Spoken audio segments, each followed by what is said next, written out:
Uma estrutura de repetição são comandos da programação estruturada que permite a gente repetir determinado trecho do código, um determinado número de vezes. Porém, para esse trecho se repetir, nós temos que usar uma variável para contar quantas vezes esse trecho se repete. Essa variável geralmente a gente chama de índice. E assim, na programação, é um padrão mundial o nome dessa variável ser a letra I. Então aqui a gente vai seguir o padrão, né?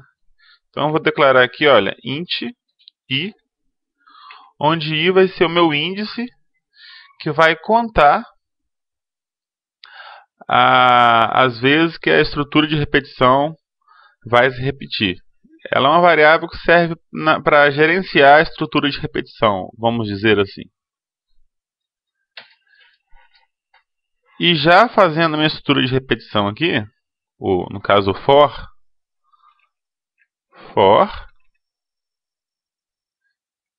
I recebe 0, ponto vírgula, I menor que 10, ponto vírgula, I mais mais. Abro e fecho as chaves.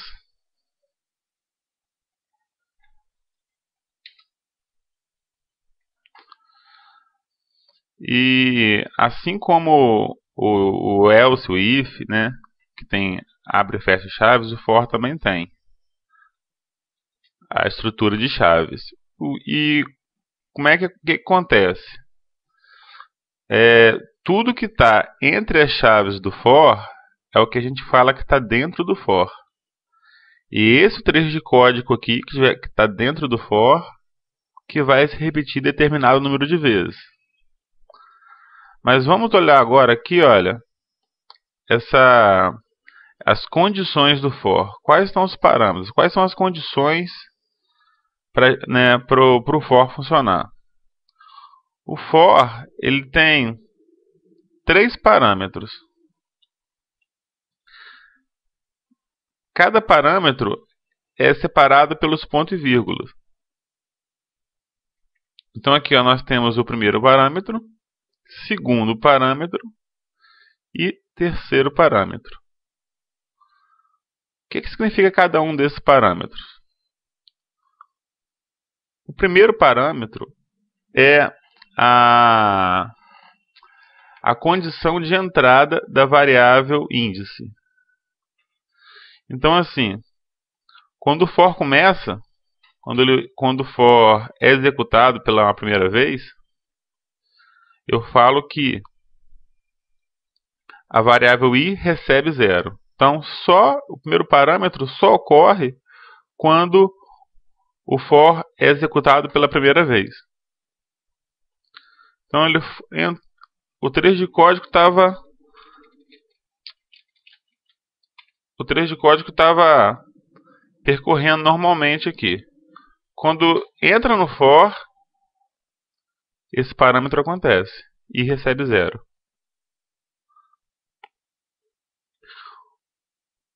O segundo parâmetro é a condição de parada. Então, como é que funciona isso daqui?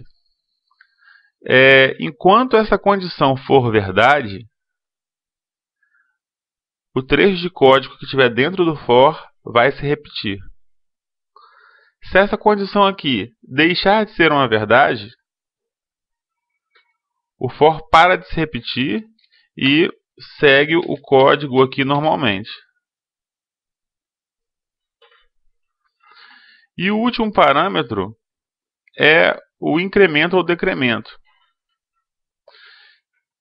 A cada vez que o for se repete, esse terceiro parâmetro aqui acontece. Então, olha só, I++. Não sei se vocês lembram, mas eu já expliquei o que significava I++. voltar aqui, para explicar para vocês de novo. I++ é I recebe I mais 1. Vou botar o I como igual a 0 aqui. Então, se eu chegar aqui e for mostrar o conteúdo de I,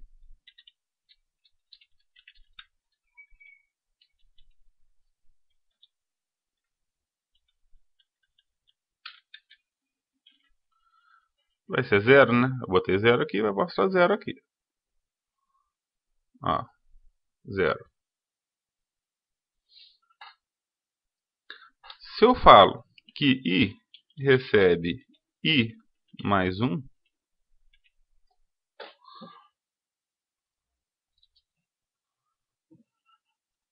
I vale 0. Mais 1, 1.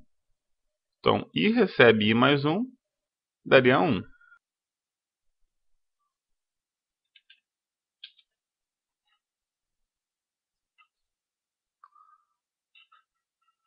Aqui, I vale 0.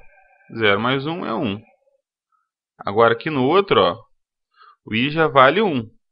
1 mais 1, 2. Lógico, se eu for mostrar o código, vai dar 2.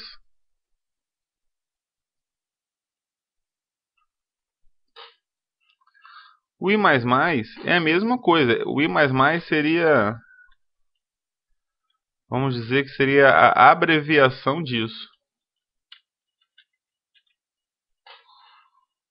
Olha lá. 2. Se eu desse um I++ aqui de novo, 3. Ok? Então, voltamos aqui ao for.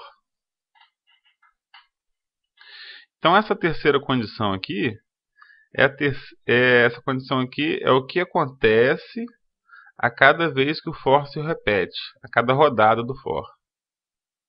Então, começa o for valendo 0. Aí, todas as linhas aqui dentro são executadas. Pode ter várias linhas de código aqui dentro.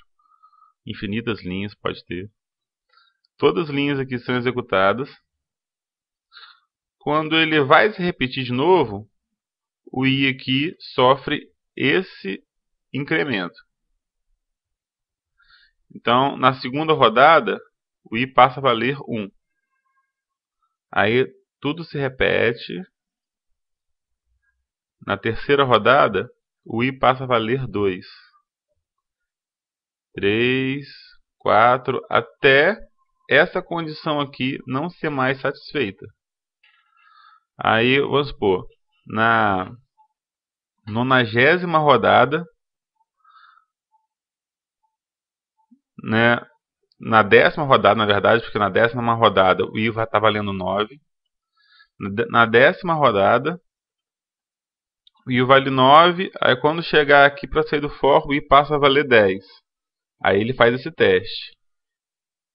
I menor que 10? Não, porque o I é 10. 10 não é menor que 10, né? É igual. Aí ele sai do for e continua o código aqui normalmente.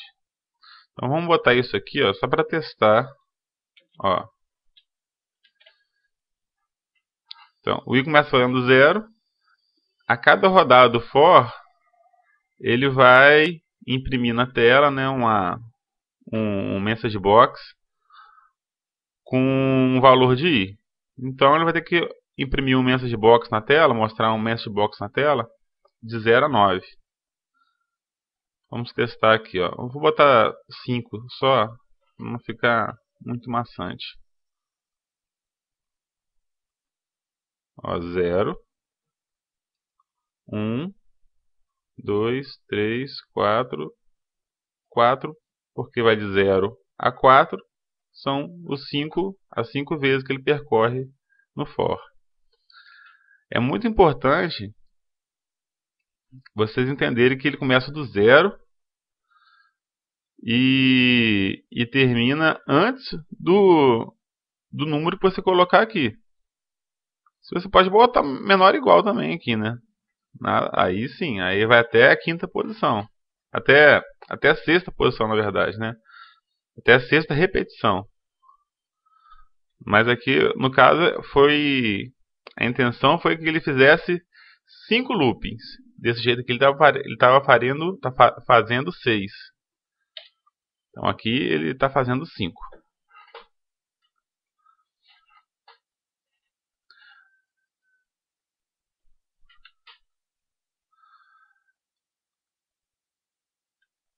Agora, um dos maiores motivos, né, uma das maiores importâncias desse comando, do for, é a gente usar o for para manipulação de vetores. Então, na aula passada, eu tinha falado sobre vetores com vocês. Então, já estou pressupondo que vocês entendem a estrutura de vetores. Então, vamos declarar um vetor aqui, ó. Int vet recebe new int 5 posições.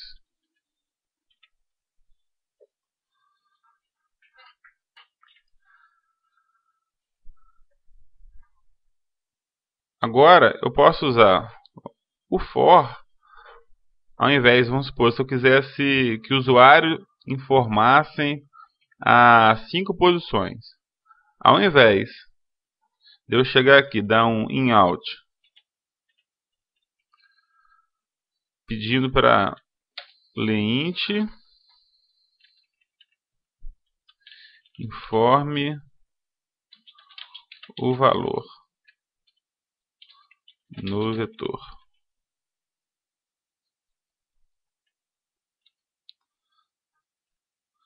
Então, vet na posição 0 recebe o que o usuário informar.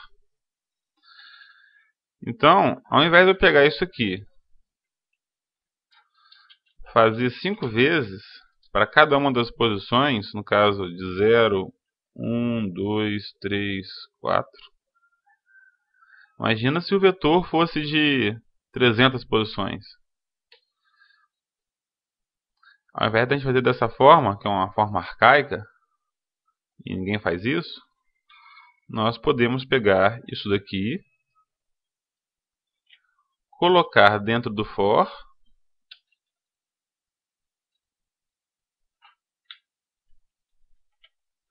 e usar a nossa variável índice para percorrer o vetor.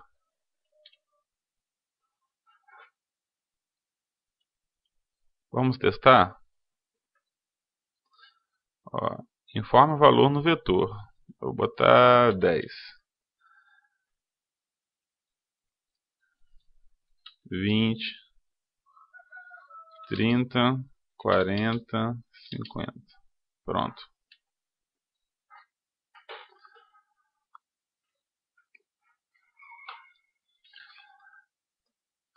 É interessante também eu usar a minha variável índice para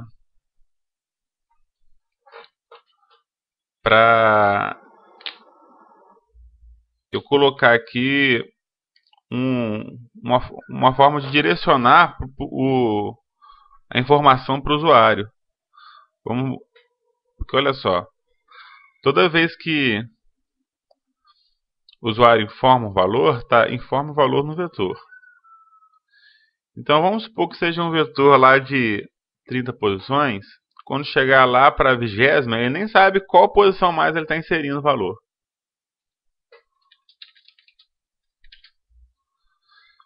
Então como é que a gente faz para falar qual a posição? A gente usa a variável índice também, ó. Informe a espaço, ó, informe a uma string. Aqui eu abri string, aqui eu fechei string.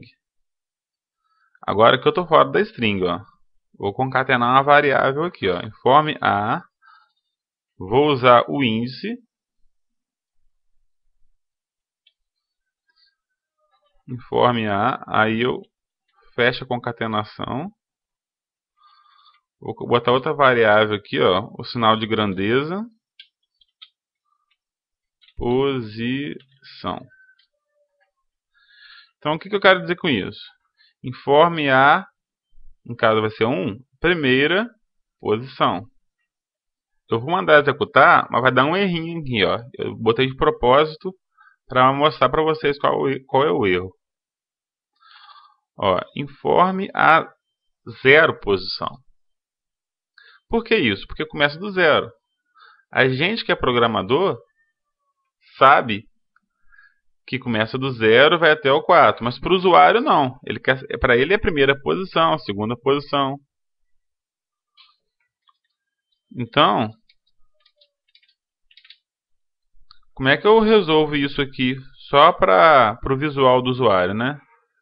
Eu chego aqui, olha, ao invés de colocar variável, o índice, eu já sei que ele começa do 0, então eu coloco o índice mais 1, porque aí resolve o meu problema. Agora sim, ó. Informe a primeira posição. Depois, informe a segunda, a terceira, a quarta e a quinta. Com isso daqui, eu posso manipular os meus vetores mais facilmente. Agora, uma coisa muito importante no for é vocês terem o domínio de manipular isso daqui. Isso daqui, gente, vocês podem mexer isso aqui conforme vocês quiserem. É só você ter imaginação, perceber, né, usar inteligência para como usar isso aqui a seu favor. Vamos supor, aqui eu estou falando que ele começa do 0, vai até a quarta, né? No caso, percorrendo 5 vezes, incrementando mais 1. Mas eu poderia muito bem falar que ele começava do 5 e ia até o 0, decrementando mais 1. Olha só, quando começa no 5. Enquanto ele for quando ele for maior que 0, ele vai se repetir. E a cada rodada ele decrementa menos 1.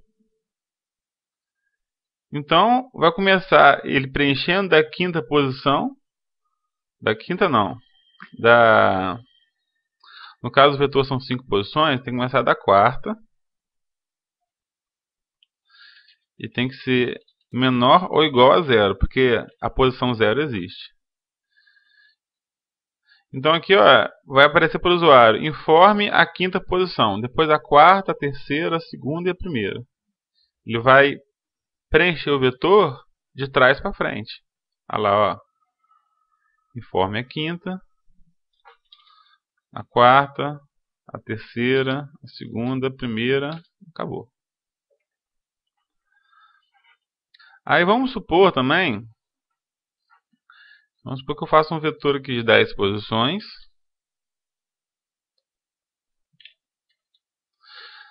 Aí vamos supor que eu não queira preencher tudo, eu quero preencher de 2 em 2.